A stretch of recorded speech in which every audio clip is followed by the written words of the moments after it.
Entrevista Venevisión. Líder en opinión. Por tu canal independiente, Venevisión. Tal como lo anunciamos, tenemos hoy en entrevista Venevisión a Delsa Solórzano, diputada de la Asamblea Nacional por la Mesa de la Unidad Democrática y también presidenta de la Comisión de Política Interior. Bienvenida, gracias por estar aquí. Gracias, Lirio, un gusto poder estar en Venevisión. Diputada, pareciera que el país está en una especie de cuenta regresiva porque de aquí al próximo encuentro entre gobierno y oposición, la oposición ha dicho que deben ocurrir cosas. Por ejemplo, aceptar la apertura del canal humanitario, la liberación de los denominados presos políticos, ciertas condiciones. ¿Cómo se vislumbra ese lapso de aquí a esa fecha? Fíjate, yo creo que son muchas las cosas que hay que aclarar con respecto al diálogo, ¿no? A este intento de diálogo que de nuevo se está sucediendo en Venezuela. Se ha dicho cosas como, por ejemplo, que se le ha dado un respiro a Nicolás Maduro, y la verdad es que eso no es así. Tú no ves en ningún país democrático del mundo que tenga que venir el Vaticano a sentar en la misma mesa al gobierno y a la oposición. Esto no es más que el reconocimiento de que en Venezuela no existe democracia, esa es la realidad, y que existe un conflicto político y que además el gobierno, de manera completamente absurda e ilógica, se niega a reconocer la existencia de una alternativa democrática. Eso es ya en sí mismo el reconocimiento de que hay un conflicto y sentar las bases, incluso a nivel internacional, de lo que está ocurriendo en Venezuela. El reconocimiento de la existencia de presos políticos, el reconocimiento del hecho de que se ha manipulado el tema electoral para quitarnos un derecho como lo es el referendo revocatorio. Entonces, a petición del Vaticano hemos dado una tregua, pero una tregua para obtener asuntos favorables para el país, que son ¿cuáles? Liberación de los presos políticos. En Venezuela hoy hay 142 presos políticos, ni uno menos. Esa es la cifra oficial de ciudadanos que están presos por razones políticas. Entonces, esos ciudadanos deben ser liberados. Luego, en Venezuela hay hoy, evidentemente, el desconocimiento de la Asamblea Nacional, que es un poder no solamente autónomo e independiente, sino que goza de plena legitimidad porque acaba de ser electo hace menos de un año por los 2/3 de la población. Esa es la realidad. Y para que la Asamblea Nacional pueda cumplir con sus funciones, es menester que dejen estas de ser obstaculizadas por otros poderes del Estado. Por ejemplo, el Poder Ejecutivo y el Poder Judicial, que pareciera que son lo mismo y que se confunden en uno solo, pero que constitucionalmente deben ser independientes. Adicionalmente, nosotros urgimos un cronograma electoral para poder hacer elecciones generales, para poder sustituir el sistema político que hay hoy en Venezuela y otras tantas condiciones que se han puesto sobre la mesa y que deben estar ocurriendo en los próximos días. De tal manera que lo que iba a ocurrir hoy en Venezuela, que era una caminata hasta el Palacio de Miraflores para entregar la notificación de la conclusión de todo lo que ha sido, que se sigue desarrollando, porque está en pausa en la Asamblea Nacional, la evaluación de la responsabilidad política del señor Nicolás Maduro como presidente de la República, de conformidad con lo que permite textualmente la Constitución, pues bueno, ha sido pospuesto por unos días a petición del Vaticano en beneficio de, insisto, tratar de obtener esto que se ha pedido en este inicio de conversaciones entre el gobierno y la alternativa democrática. Si no ocurre o no hay indicios de que van a ocurrir todas esas cosas que en número se van a levantar de la mesa, estas liberaciones para ustedes son una señal, las que ha habido. Ha habido liberaciones importantes, faltan muchísimas más. Hasta ahora han sido liberados varios ciudadanos que yo quiero destacar que es que nunca debieron estar presos. Un preso político está preso por razones de pensamiento distinto.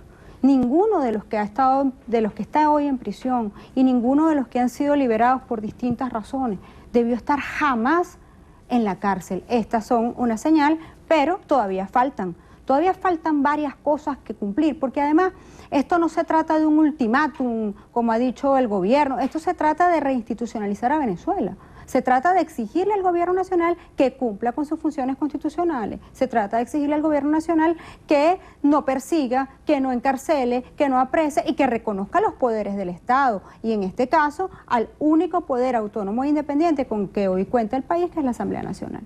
Volviendo a esa marcha hacia el Palacio de Miraflores pospuesta y que estaba prevista para el día de hoy, ¿qué dice usted a quienes interpretan esa suspensión como un signo de debilidad? Y también su comentario acerca de la acción de los estudiantes universitarios que sí plantearon una actividad de calle que van a hacer hoy a partir de las 9 de la mañana en la Avenida Libertador. Fíjate, yo creo al contrario, entiendo perfectamente la desesperanza de la gente, porque la realidad es que hoy el pueblo está pasando hambre. La realidad es que el ciudadano quiere salir urgentemente de la crisis que hoy vivimos, esa es la verdad. La verdad es que el pueblo hoy está pasando hambre, trabajo y necesidad, que estamos en una crisis que nos tiene inmersos en un país donde tenemos el mayor índice de homicidios por 100.000 habitantes del mundo. Eso convierte a Venezuela en el país más violento del planeta, donde, bueno, las madres pasan trabajo para conseguir la leche para los muchachos, esa es la verdad. Y esa desesperanza, de algún modo, nos hace querer una salida urgente para ellos. Para esta situación. Créeme que todo lo que estamos haciendo es justamente para provocar esa salida. Ahora, ¿de qué manera queremos esa salida? La queremos por la vía pacífica. Yo no quiero una guerra en mi país. Mira, para violencia hemos tenido 18 años. Y al final del día las mamás a uno siempre le enseñan que hablando se entiende la gente. Al menos es lo que yo le enseño a mi hijo de 10 años todos los días. Hay que hablar. Hay que conversar. Ahora, hablar y conversar significa, de algún modo, negociar tus derechos o dejarlos de lado. No, esto no es lo que significa. Significa que queremos una salida pacífica, democrática, constitucional y electoral, donde efectivamente nosotros tenemos que reconocer que el gobierno existe. Nosotros tenemos que reconocer que hay todavía personas que creen en el proyecto de Nicolás Maduro. Por cierto, muy poquitas, pero esas personas merecen respeto, y tenemos que reconocer que en este momento hay un gobierno que dirige el señor Nicolás Maduro. Pues estamos sentados a conversar para producir la salida que este país merece de manera urgente y que pase, por supuesto, por la reinstitucionalización del país. Hoy no vamos a Miraflores, hoy no es el momento para ir, esto está en pausa, en tregua. Yo insisto que esto más bien es un símbolo de fortaleza, de que el pueblo de Venezuela sabe cuándo es la oportunidad para hacer las cosas y esta no es. Hoy los estudiantes universitarios han hecho un llamado a manifestar pacíficamente, que nosotros tenemos que respetar, porque en Venezuela se supone, según nuestro artículo 68, que hay libertad de manifestación y uno no puede cuestionar a nadie que decida hacer una manifestación pacífica en beneficio de nuestros derechos constitucionales. El presidente del Parlamento, el diputado Henry Ramos Ayub, ha dicho que en los próximos días van a ocurrir eventos interesantes y textualmente lo cito, él dijo decisivos. ¿Qué puede ocurrir? Él va a insistir con viajar a la Organización de Estados Americanos para denunciar la supuesta ruptura del orden constitucional que la mayoría parlamentaria de la Asamblea Nacional dice que hay. Desde el lado del oficialismo han dicho que el hecho de poner una fecha tope es boicotear ese primer acercamiento que ustedes todavía no lo llaman diálogo. Fíjate, lo que pasa es que no es la primera vez que intentamos sentarnos con el oficialismo. Y por mucho que tú quieras hacer borrón y cuenta nueva, la historia no se borra. Hace, no sé, 2 o 3 años también hicimos un intento de diálogo, donde nos sentamos con todas las esperanzas puestas en ellos y no ocurrió nada, porque el gobierno decidió romper ese proceso de diálogo incipiente que estaba intentando instalarse hace cerca de 2 años, ¿sí? Entonces, como dice el refranero popular, el que está pecado culebra, cuando bebe jugo tiembla. Esa es la realidad. Entonces, evidentemente, nosotros que le hemos pedido al Vaticano que interceda por el pueblo de Venezuela, el Vaticano nos ha hecho caso, esto es un triunfo de la alternativa democrática. El hecho que sea el propio Vaticano, el propio Papa Francisco, que tenga sus manos puestas hoy sobre Venezuela, yo creo que tiene que darnos símbolos de paz y de tranquilidad a los venezolanos. Ahora, como es el gobierno el que tiene que cumplir, evidentemente nosotros tenemos derecho a solicitarle al gobierno que dé símbolos de que lo que nosotros le estamos pidiendo lo va a hacer y de que esto es un diálogo sincero. De lo contrario, pues bueno, nosotros tendremos que seguir con nuestra agenda, siempre por supuesto dentro del marco constitucional y legal, pero con mecanismos distintos al diálogo. Diputada, hace 2 años las circunstancias eran diferentes. ¿Soportaría el país ahorita una nueva ruptura de este acercamiento entre oposición y gobierno? Esto está en responsabilidad absoluta y exclusiva del gobierno nacional. La Unidad Democrática ha hecho todo desde el punto de vista pacífico, insisto en ello, desde el punto de vista constitucional, para producir los cambios que hoy Venezuela pide a gritos. está la responsabilidad completamente en manos del oficialismo hoy. Depende exclusivamente del gobierno nacional la respuesta que le den a un pueblo que hoy clama cambio, que hoy clama paz y que hoy clama respeto a las instituciones. Porque al final, cuando se respeta, por ejemplo, al Parlamento, no se está irrespetando individualmente a Delsa Solórzano, dirigente de Un Nuevo Tiempo, o a Henry Ramos de AD, o no sé, a Frei Guevara de Voluntad Popular, o a Borges de PJ, a la unidad toda. No, se está irrespetando al pueblo que votó por nosotros. Entonces, ese irrespeto al pueblo tiene que cesar. E insisto, depende únicamente de Nicolás Maduro y su gobierno. Justamente sobre ese tema, denos detalles sobre esa denuncia que va a hacer ante el Ministerio Público sobre dos cosas que ocurrieron. Primero, esa irrupción en plena sesión de la Asamblea Nacional el día 23 de noviembre y luego las agresiones ya más personales hacia ustedes los diputados cuando trataban de ingresar al Palacio el día 27. Sí, en efecto, el día 23 de octubre el país entero pudo ver cómo lamentablemente entraron grupos violentos armados al Palacio Federal Legislativo, un palacio que le pertenece, repito, a todos los venezolanos. Estos grupos violentos ingresaron al palacio armados, tomaron el mismo, asaltaron periodistas, robaron a las personas que allí se encontraban, irrumpieron pues de manera abrupta y violenta dentro del Parlamento Nacional. Ello es un delito y eso tiene que ser investigado por las autoridades correspondientes. Luego, el pasado jueves, personalmente fui víctima de agresiones físicas por parte de grupos violentos identificados con el partido de gobierno que se encontraban en las afueras de la Asamblea Nacional.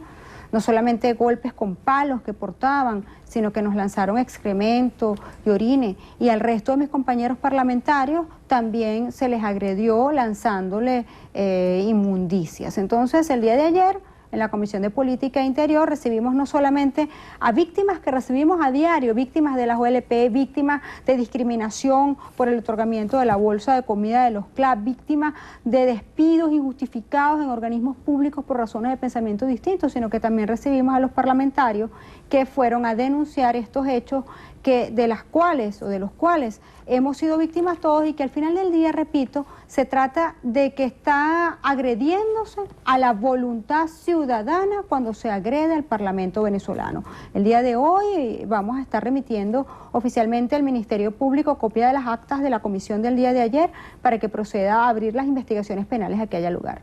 Diputada, ¿qué piensa sobre ese anuncio que hizo el ministro de la Defensa, el general Padrino López, sobre que de ahora en adelante la Fuerza Armada Nacional Bolivariana es la que va a distribuir insumos y material médico quirúrgico para los 60 hospitales públicos del país? Bueno, desde que hace mucho rato que en Venezuela no hay comida, ¿no?